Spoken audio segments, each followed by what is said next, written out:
I evo nas u 21. danu serijala Razumijevanje Bitcoina. Današnje pitanje je neće li države zabraniti Bitcoin? Ako je Bitcoin takva prijetnja postojećem financijskom sustavu, pa neće li ga vlade i države jednostavno zabraniti? To je pošteno pitanje, ali povijest sugerira da mogu pokušati i ne uspjeti. Vlade su već pokušale i nisu uspjele. Kina je zabranila Bitcoin najmanje 9 puta. Unatoč agresivnim mjerama, rudarenje Bitcoina i dalje uspijeva tamo, a građani ga nastavljaju koristiti. Dapače, Kina službeno rudari Bitcoin i danas i činila je to već godinama. Indija je više puta koketirala sa zabranom Bitcoina, samo da bi svaki put odustala. SAD su 1933. godine pokušale zabraniti posjedovanje zlata, pa ipak su ljudi pronalazili načine da ga čuvaju i trguju njime. No Bitcoin je drugačiji od svega prije njega. Vlade su u povijesti uspješno kontrolirale ili zapljenile svaki oblik bogatstva. Kako? Pa zlato, nekretnine i roba, sve je opipljivo, lako za zapljenu.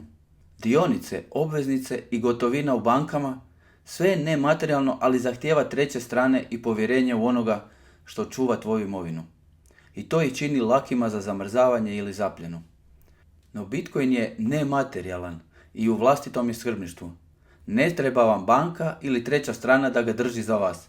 Možete pohraniti milijarde dolara u svom umu jednostavnim pamćenjem 12 riječi. Ako je potrebno, možete i pobjeći iz zemlje samo s tim riječima i još uvijek imati potpuni pristup svom bogatstvu na drugoj strani svijeta ukoliko to poželite. Kao što smo vidjeli nedavno, prije nekoliko godina, invazija Rusije na Ukrajinu i koliko slučajeva Ukrajinaca koji su na taj način uspjeli izvući svoju imovinu. Nijedna vlada u povijesti nije se suočila s takvim resursom. Kako zabraniti decentraliziranu mrežu? Vlade mogu zabraniti burze, mogu donijeti restriktivne zakone, ali Bitcoinu nisu potrebne banke ili posrednici. Bitcoin se može prenositi izravno između pojedinaca, peer to peer, odnosno od čovjeka do čovjeka, direktno. On funkcionira na globalnoj decentraliziranoj mreži. Nema jedinstvene točke kvara.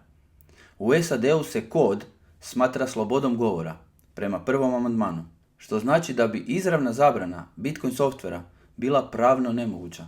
Čak i ako neka zemlja zabrani Bitcoin, riskira da inovacije i kapital odu u inozemstvo, dok se ostatak svijeta nastavlja razvijati.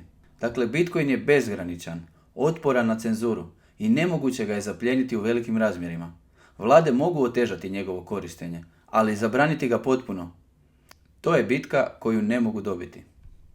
Posljednjih 21 dan istraživali smo Bitcoin iz svakog mogućeg kuta. Njegovo podrijetlo, mehaniku, sigurnost i mitove koji ga okružuju. Ali evo istine. Bitcoin nije samo tehnologija, to je promjena paradigme. Prvi put u povijesti čovječanstva imamo novac koji nitko ne može devalvirati, financijski sustav koji nitko ne može cenzurirati i skladište vrijednosti koje postoji izvan granica vlada i institucija. Bitcoinu nije potrebno dopuštenje. On ne traži ni odobrenje, on jednostavno postoji.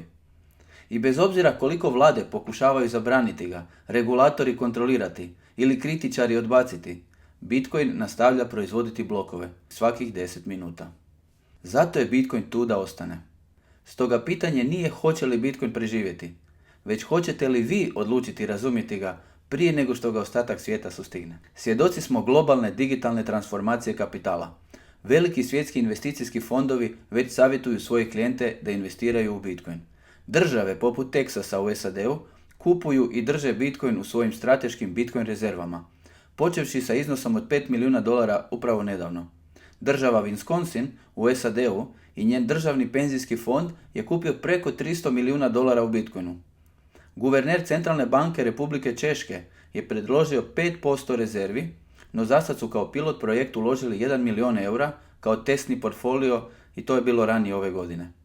Mala država iz Centralne Amerike, El Salvador, kupuje redovito u prosjeku 1 Bitcoin dnevno i već sada drži preko 6200 Bitcoina.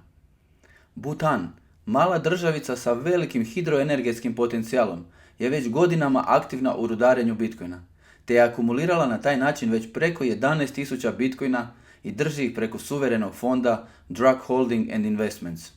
Norveški suvereni fond Najveći svjetski fond sa preko 1,7 bilijuna dolara ima indirektnu izloženost Bitcoinu kroz najveću Bitcoin kompaniju Strategy u vlasništvu milijardera Michaela Saylora.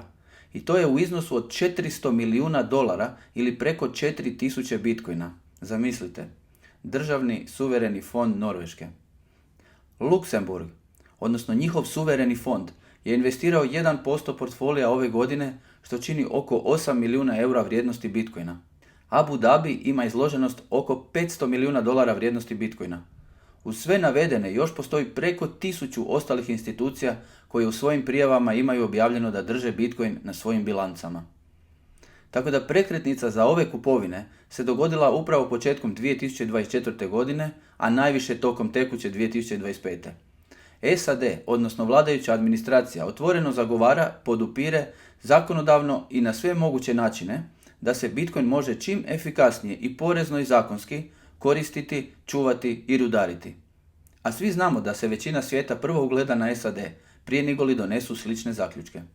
Smjer je više nego očit da Bitcoin prerasta iz jednog alternativnog digitalnog novca u priznati globalni resurs, kapital kojeg svijet svake godine sve više razumije i gdje se aktivno sudjeluje u razgovorima za akumulaciju i kreiranje Bitcoin strateških rezervi na nacionalnim razinama.